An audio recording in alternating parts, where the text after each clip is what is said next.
అందరూ పెట్రోల్ రేట్లు పెరిగిపోయినాయి, డీజిల్ రేట్లు పెరిగిపోయినాయి, కూరగాయల రేట్లు పెరిగిపోయినాయి, అన్ని రేట్లు పెరిగిపోయినాయి అని చెప్తున్నారు. కానీ మా బాధను ఎవరైనా అర్థం చేసుకున్నారా అసలు? ఏమిటి? మా చిన్నప్పుడు ప్లేట్ పానీపూరి 10 రూపాయలు ఉండేది. ఒక్క ప్లేట్ తింటే కడుపు నిండిపోయేది. మరి ఇప్పుడు ప్లేట్ పానీపూరి 20 రూపాయలు అయిపోయింది. అది కూడా 6 అంటే 6 పూరీలే పెడుతున్నాడు. దీన్ని మాత్రం ఎవ్వరూ పట్టించుకోవట్లేదు. పానీపూరి రేట్లు పెంచేశాడు, పూరీలేమో తగ్గించేశాడు. అందరూ పెట్రోల్ రేట్లు పెరిగిపోయినాయి, డీజిల్ రేట్లు పెరిగిపోయినాయి, కూరగాయల రేట్లు పెరిగిపోయినాయి, అన్ని రేట్లు పెరిగిపోయినాయి అని చెప్తున్నారు. కానీ మా బాధను ఎవరైనా అర్థం చేసుకున్నారా అసలు? ఏమిటి? మా చిన్నప్పుడు ప్లేట్ పానీపూరి 10 రూపాయలు ఉండేది. ఒక్క ప్లేట్ తింటే కడుపు నిండిపోయేది. మరి ఇప్పుడు ప్లేట్ పానీపూరి 20 రూపాయలు అయిపోయింది. అది కూడా 6 అంటే 6 పూరీలే పెడుతున్నాడు.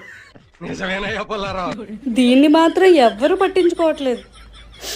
పానీపూరి రేట్లు పెంచేశాడు, పూరీలేమో తగ్గించేశాడు.